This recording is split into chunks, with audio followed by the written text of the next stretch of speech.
Hello and welcome to the first of two videos on the next media product for component 1, which is our second music video product, and this is for a track called Riptide. The first session is on media language and the second is on representations. And before we get started, just a reminder that really to be able to complete this video, it's best to have the actual music video, which can be found on YouTube, maybe open in another separate tab in another browser, so that you can watch the video a few times as you're making notes. There's no point in watching it just the once and making notes off the top of your head. You're going to need to know the music video really well, so watch it several times as we go through. So to get started on this, couple of learning objectives for this video. First of all, to deconstruct the codes and conventions of the Riptide video, as you'd expect, and then of course application of theory. And for this particular session, we'll be looking at applying Roland Barthes and some of the ideas that Steve Neal talked about. Before we get into any of that, really, a little bit of product context will be important, just so we can understand some of the choices made in the video a little better. Vance Joy himself is actually an Australian singer-songwriter who signed to Atlantic Records, who are a subsidiary of the major label Warner. His music can loosely be categorised as fitting into the indie folk genre. Riptide itself was Vance Joy's first single to be released in the USA following his debut EP God Loves You When You're Dancing. The single itself became platinum selling. In terms of the video itself, Riptide was directed by Dimitri Basil and Laura Goren and has had well over 250 million views on YouTube, and obviously that continues to rise. Again, although we're not looking at industry, I think it's kind of important to consider some of the economic contexts so that we are better equipped to understand some of the decisions that were made in the making of this video, and especially as the video itself has the appearance of being incredibly low budget, but also I would say arguably having a unique visual and editorial style. A bit more detail of this, the minimal cast and simple accessible locations all give the video a feeling of a real low budget, almost student video. In addition to this, the overly simplistic shots of props, which sometimes look fake or even improvised, combined with the simplistic way in which they're shot, adds to the feeling of a kind of amateur filmmaking. And this is often emphasised by simple edits and whip pans used in lieu of special effects. The imagery can also feel incredibly literal when it occasionally syncs up with the lyrics.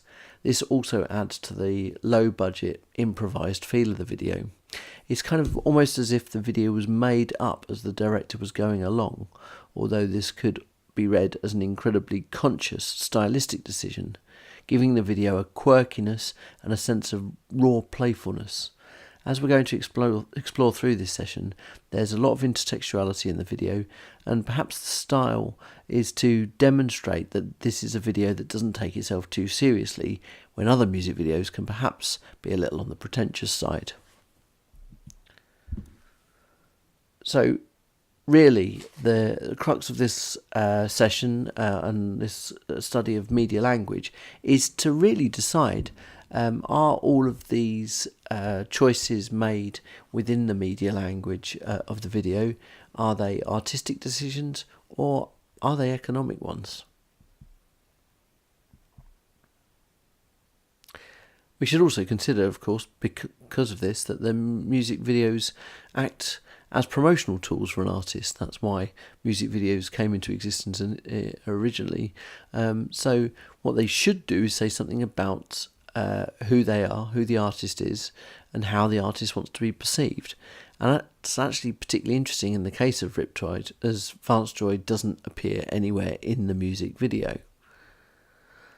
The video's visual aesthetic and use of lo-fi technical codes could all actually be part of the message that the video wants to create about the artist himself.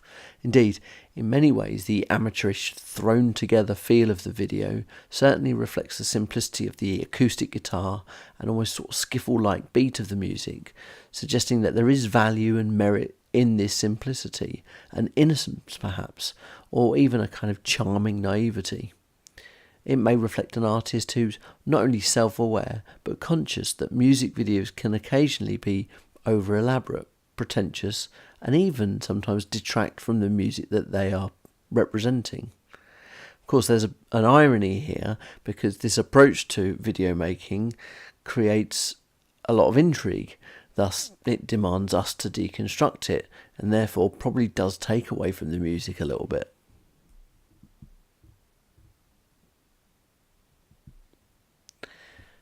Despite any analysis that we might decide that the Riptide video may use this aesthetic it has for specific artistic and possibly even narrative reasons, it cannot be ignored that the video did have a small budget.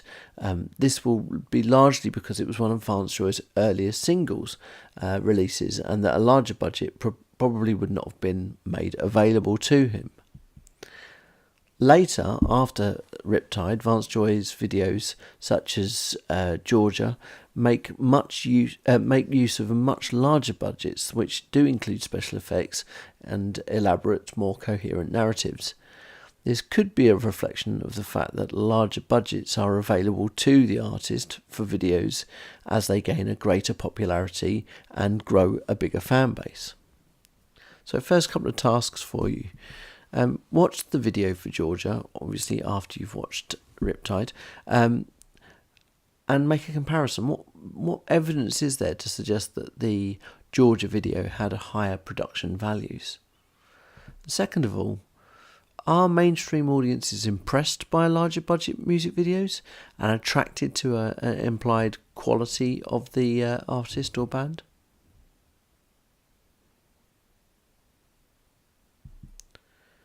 So let's move on to some of the nuts and bolts of deconstructing the music video by looking at things like editing and intertextuality. Now, in this video, montage editing is used in an overt way, in an explicit way if you like. A wide range of contrasting shots are juxtaposed, often through jump cuts, to convey a large amount of information. The editing together of seemingly disparate images invites the audience to make their own interpretation, and this might be similar to what Eisenstein's concept of intellectual montages is. Just to give you a little definition on some of those ideas, or a reminder for others, montage is the process of selecting and editing different shots to create a whole sequence, usually to condense the passing of time or to show some sort of process.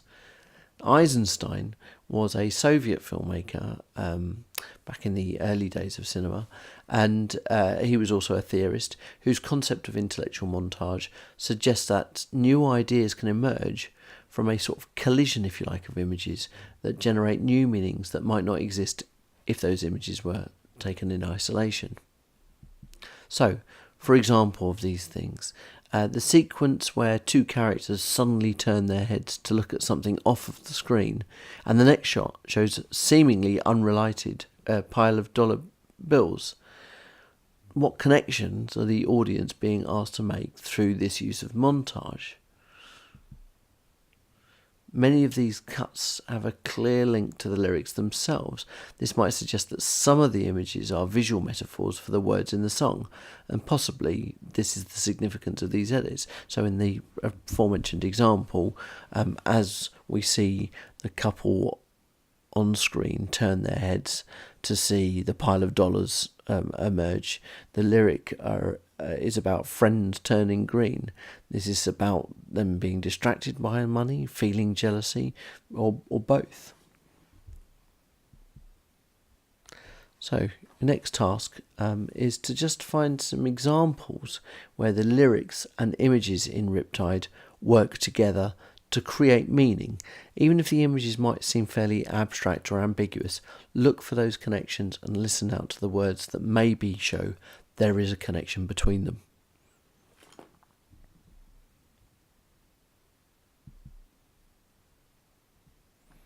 So moving on with editing and intertextuality, on the whole, the video rejects a clearly defined narrative. There are some short coherent narrative sequences which appear intermittently, such as the scene where the girl goes missing in the graveyard, but for the most part the sequences deliberately lack any narrative coherence. In some ways, the random nature of the images collected together may be an attempt to reference the surrealist art movement of the 20th century, specifically the work of filmmakers such as Louis Buñuel. Just to give you again a little bit of a definition here, surrealism was a 20th century avant-garde movement in art and literature which sought to release the creative potential of the unconscious mind, for example by irrationally juxtaposing different images. Some of the lyrics actually, to kind of feed into this, some of the lyrics will explicitly reference dreams. Perhaps this is discussing the power of imagination and abstract thought. Perhaps it's mocking a sort of pretentiousness of trying to find meaning in something when it isn't necessarily there. So on this next task is to maybe look at some of these surrealist elements and say how they can be interpreted. Does listening to the lyrics add to these ideas? If so, which lyrics and which images work together to maybe make a comment of some such on surrealism?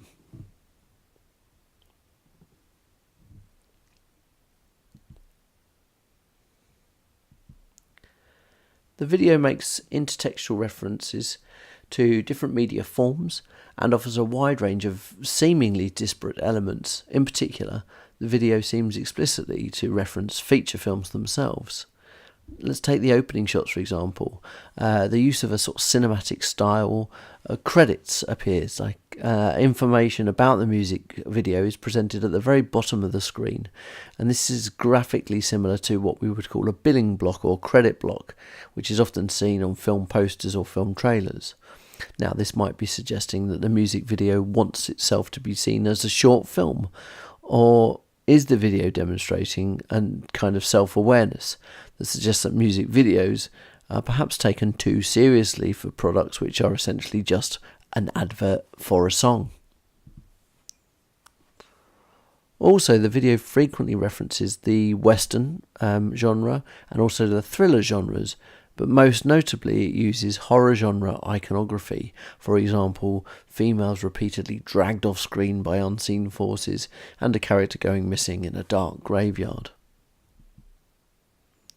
There are also some elements of which the video may be seen as referencing an homage to the films of the quirky American director Wes Anderson, particularly in the framing and some of the kind of more hipster iconography, shall we say. So, a couple of tasks here. To what extent is the film attempting to offer an implied artistic value that transcends the music video format? And to what extent is the music video an example of postmodern pastiche?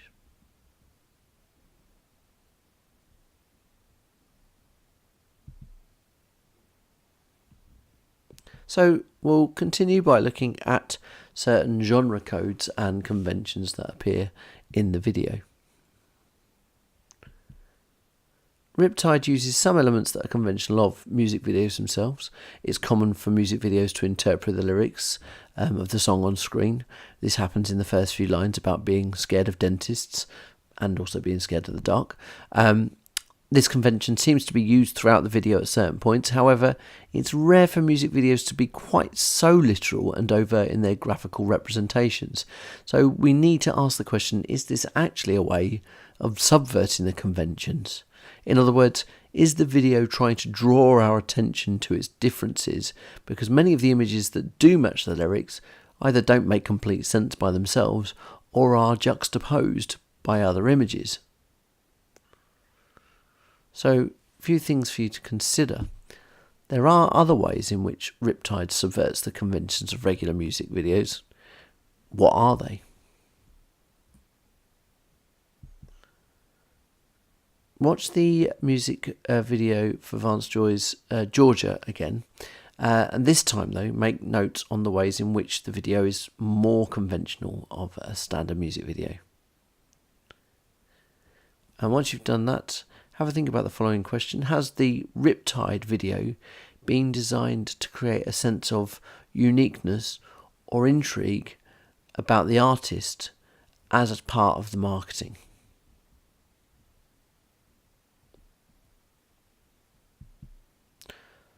So let's finish this session off by having a look at a couple of theories that we can probably apply to this video.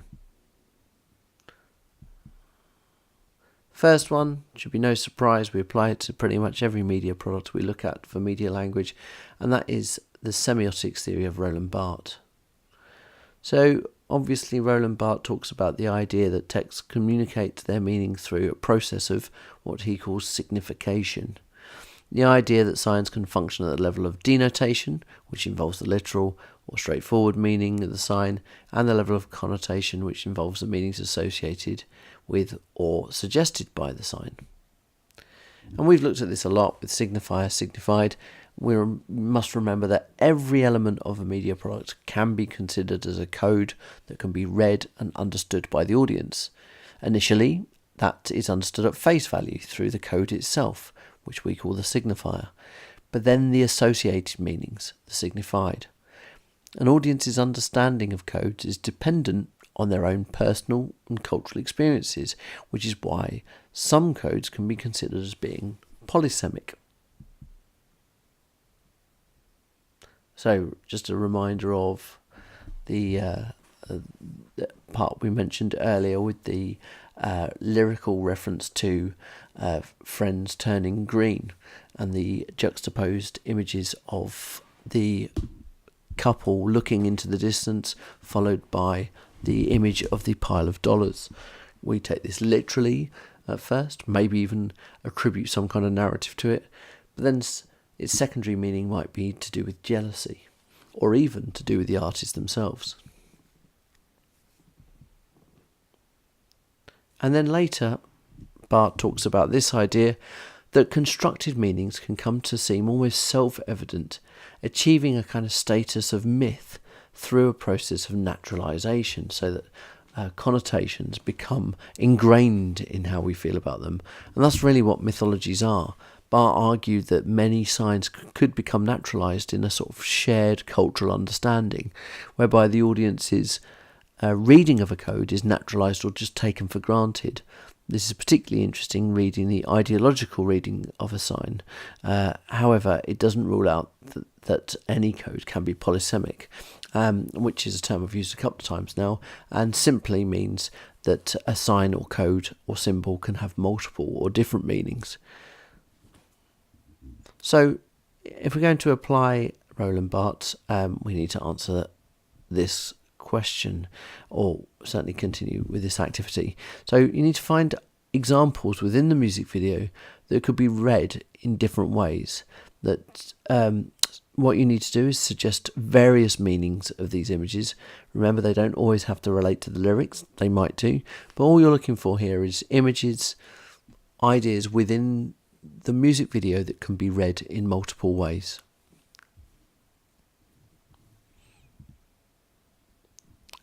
And the second theory that we can apply to this video regarding media language is that of Steve Neal and his genre theory.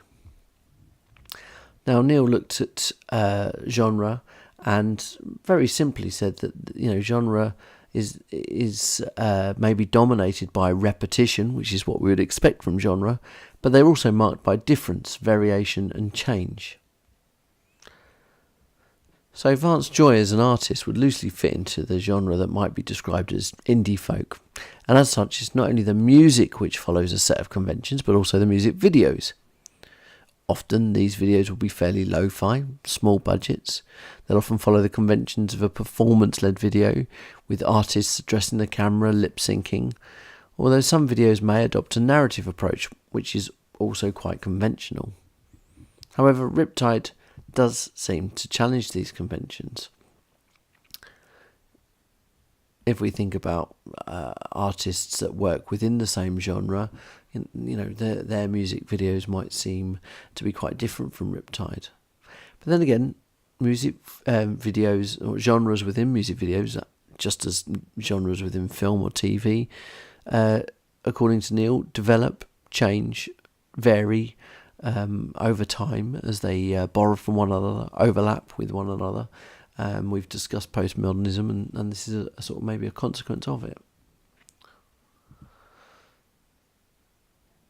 So what you need to do is watch other music videos from artists such as George Ezra, Mumford & Sons, who might be loosely described as fitting in the same genre as Vance Joy, other indie folk acts, and make notes on some of the specific conventions and then contrast them with what Riptide does. Steve Neal also commented that genres exist within a specific economic, institutional and industrial context, and that takes us back to the question we asked right at the beginning of the session. Why does Riptide break the traditional conventions of indie folk music video? Is this for artistic reasons? Are the directors of Riptide and Vance Joy making a point? Are they trying to say something? Is there a message? Or is this video is to generate some interest in the artist by offering a sense of uniqueness, which will in turn, hopefully, increase profit for the artists themselves? You can make that decision, but you, of course, need to provide the evidence.